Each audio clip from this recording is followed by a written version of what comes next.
Hello guys, मेरा नाम है Ajay Kumar Gautam, economics tutor, BHU BCom MCom net JRF qualified. जैसा कि स्टूडेंट मैंने अपने पहले वीडियोस में रिसोर्स क्या होता है और ह्यूमन वांट्स क्या होता है, इन दोनों टर्म को मैंने ऑलरेडी डिस्कस कर दिया है।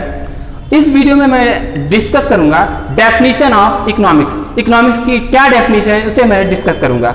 इकोनॉमिक्स की डेफिनेशन को समझने के लिए आपको रिसोर्स क्या होता है और ह्यूमन वांट्स क्या होता है इसे समझना जरूरी है, जो कि मैंने अपने पहले वाले वीडियोस में अच्छे से एक्सप्लेन किया हुआ है।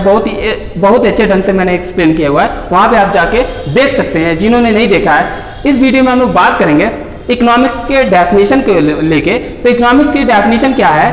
Economics is a science which deals with study of human behaviour in relation to unlimited wants and scarce needs which have alternative uses।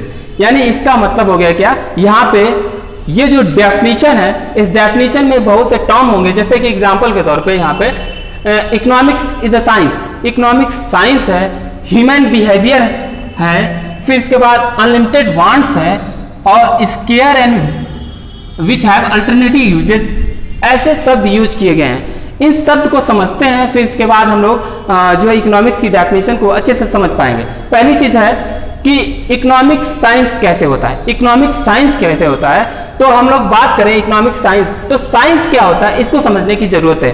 Science basically systematic method of study to find a possible solution for a problem. यानी कि हम लोग क्या करते हैं कि science एक तरह का क्या है, सिस्टमेटिक स्टडी है। सिस्टमेटिक स्टडी है, किस चीज की स्टडी है? किसी भी प्रॉब्लम की हम लोग क्या करते हैं, सिस्टमेटिकली स्टडी करते हैं और फिर इसके बाद उसके सॉल्यूशन को फाइंड आउट करने की कोशिश करते हैं। यही साइंस बेसिकली डील करता है। तो साइंस क्या है?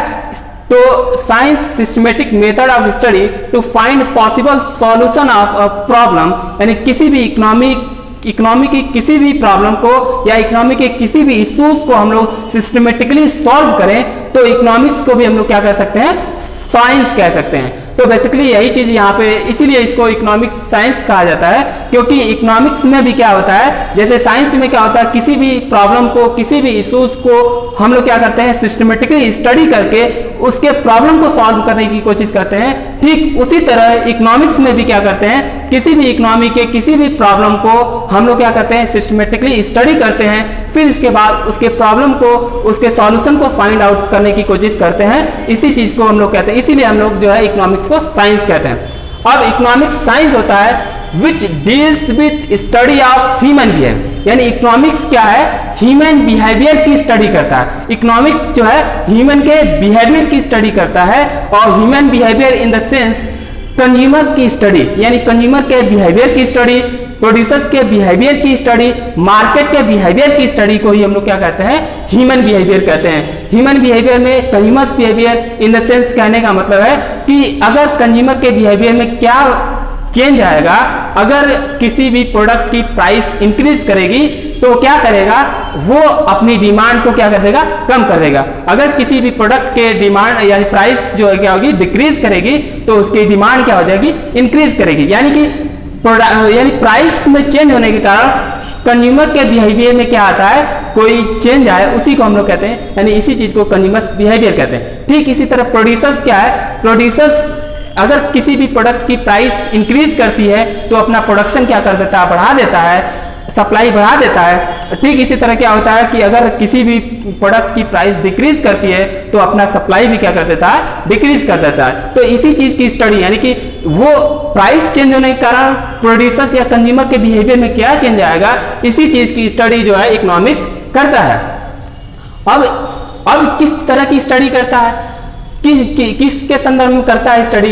इन relation to unlimited wants and scarce means which have alternative uses. यानी इसका मतलब हो गया कि अल्टरनेटिव, यानी यहाँ पे अनलिमिटेड वांट्स, ह्यूमन के अनलिमिटेड वांट्स और square means which have alternative uses के बीच में के रिलेशन को क्या करता है, स्टडी करता है। इसीलिए इकोनॉमिक्स को साइंस कहा जाता है और इसीलिए जो है इकोनॉमिक्स जो है क्या है, ह्यूमन बिहेवियर की स्टडी करता है। ह्यूमन बिहेवियर क्या है, अनलिमिटेड, या कह सकते हैं ह्यूमन की जो वांट्स है वो क्या है, अनलिमिटेड वांट्स है, उसकी वांट्स का कोई एंड नहीं है। और यहाँ पे रिसोर्सेज, यानी यहाँ अनलिमिटेड वांट्स और limited resources and alternative uses के बीच को क्या करता है, इसी चीज को एडजस्ट करने की बात करता है इकोनॉमिक्स।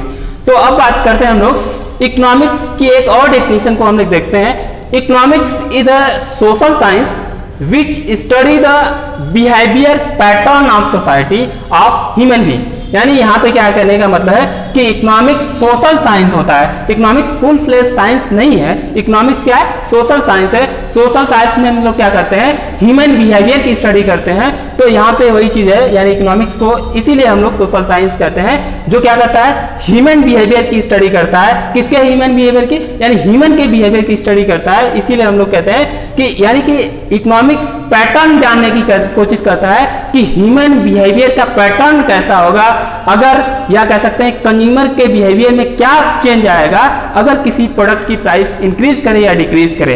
यही है इकोनॉमिक्स बेसिकली, ये सेकेंड डेफिनेशन है। अब बात करते हैं इकोनॉमिक्स जो है, इकोनॉमिक्स जो है वो डिराइव हुआ है ग्रीक वर्ड से। इकोनॉमिक्स जो है वो ग्रीक वर्ड से आया हुआ है। ग्रीक वर्ड में इसे बोला जाता है ओइकोनोमिया। ओइकोनोमिया OIKONOMIA, इकोनोमिया इसी को बोलते हैं इकोनोमिया। और इसका मतलब होता है management of house hold. Management of house hold का मतलब घर की जरूरतों को कैसे पूरा करना है, कैसे, इसी चीज को हम लोग क्या करते हैं, इसी चीज को हम लोग इकोनोमिया में क्या कह सकते हैं, इकोनॉमिक्स में हम लोग डील करते थे सबसे पहले। फिर इसके बाद अगर हम लोग बात करें कि इकोनॉमिक्स के जो सब्जेक्ट है, इकोनॉमिक्स जो सब्जेक्ट है उस सब्जेक्ट मैटर को हम लोग दो भाग में डिवाइड किया गया है। इकोनॉमिक्स के होल मैटर्स को, होल सब्जेक्ट मैटर्स को दो भागों में डिवाइड किया गया है। पहला जो है माइक्रो इकोनॉमिक्स, दूसरा जो है वो है मैक्रो इकोनॉमिक्स। दो पार्ट्स में, micro economics and macro economics. Micro economics आपको 11th क्लास में पढ़ना है, मैक्रो इकोनॉमिक्स जो है आपको 12th क्लास में पढ़ना है। अब जो माइक्रो इकोनॉमिक्स है ये भी दो टर्म से मिलकर बना हुआ है, या दो चीजों से मिलकर बना हुआ है। पहला है माइक्रो प्लस इकोनॉमिक्स। इकोनॉमिक्स हमने ऑलरेडी डिस्कस कर लिया है। माइक्रो का मतलब क्या होता है, माइक्रो भी ग्रीक वर्ड से आया हुआ है। माइक्रो जो है मिक्रोज से, यानी मिक्रोज से आया हुआ है, जो कि ग्रीक वर्ड है और जिसका मतलब होता है स्मॉल। स्मॉल का मतलब होता है कि ये कहते हैं कि इंडिविजुअल यूनिट, इंडिविजुअल का मतलब किसी एक व्यक्ति के, यानी स्मॉल यूनिट की स्टडी करते हैं तो माइक्रो में आता है। दूसरी चीज है मैक्रो इकोनॉमिक्स। मैक्रो इकोनॉमिक्स भी क्या है, दो टर्म से मिलकर बना हुआ है, मैक्रो प्लस इकोनॉमिक्स। मैक्रो जो है ये भी ग्रीक वर्ड से आया हुआ है, जिसे हम लोग मैक्रोज कहते हैं। मैक्रोज का मतलब है लार्ज या एग्रीगेट्स। तो यही, यानी इकोनॉमिक्स यही पूरा डील कर रहा है। इसी में मैंने इकोनॉमिक्स की डेफिनेशन को बता दिया, इकोनॉमिक्स की दो डेफिनेशन, फिर इकोनॉमिक्स कहाँ से डिराइव होता है, इकोनॉमिक्स का क्लासिफिकेशन कैसे हुआ, ये सब सारी चीजें मैंने ऑलरेडी डिस्कस कर दिया है।